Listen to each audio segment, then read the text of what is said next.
Hey, what's happening guys? Bharat for iGyaan, and today we're going to be looking at the new Yunicorn.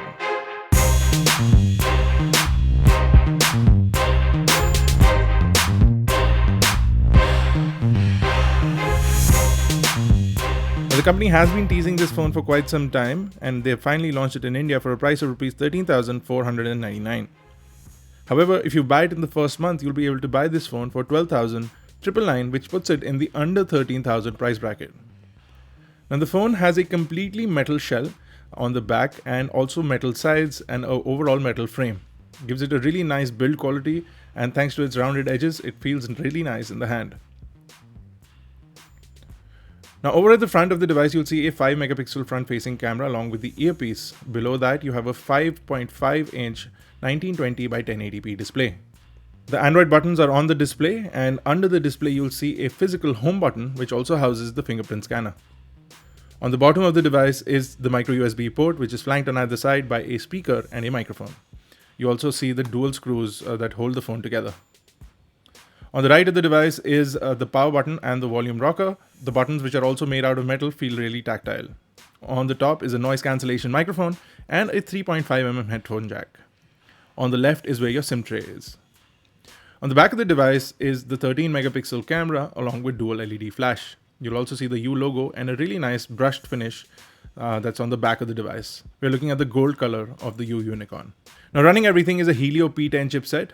It has an octa-core 2 GHz processor. You also get 4 GB of RAM and a Mali T860 GPU. Now overall the phone is running on Android 5.1 and the company is promising Android 6 really soon. So we hope that happens.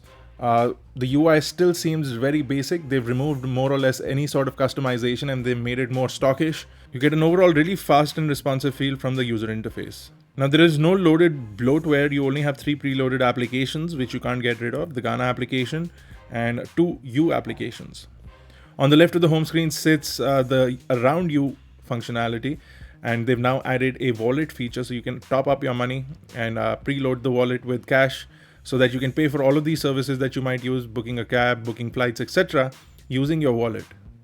It makes it slightly easier and removes another step of payment procedures, but I don't know how many people would want to use this feature. It's a good add-on, however.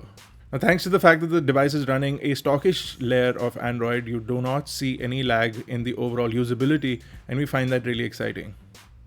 We did run a benchmark to see what kind of scores we got, and the scores were pretty average with a 33,000 on the Antutu benchmark. We were, however, told that this is not the final build of the Yunicorn, so we are yet to see if this is what the final result of benchmarks is going to be. The camera is pretty good at performance. You do get a bunch of features. You also get electronic image stabilization for the video, which does capture 1920 by 1080p video, which we found to be quite well saturated. Initial tests of images showed really good color from the display as well as from the images itself. The display visibility outdoors is pretty fantastic, so using it for the camera comes in really handy. Overall, it seems that you has managed to place the Yunicorn in a price segment. Already a lot of options available in the market, including ones from Motorola, Samsung, Lenovo, and a lot of other Chinese companies including Xiaomi and Le Echo. With a lot more phones launching in the upcoming weeks, our review will basically reveal if the Yunicorn will be worth your money. So stay tuned for that. If you have any questions or want something specific included in the review, please drop that in the comment section below. This is me, Bharat, guys. If you like this video, give it a big thumbs up. Make sure you hit the subscribe button. Check us out on Facebook, Twitter, Google+, and I'll see you in the next one.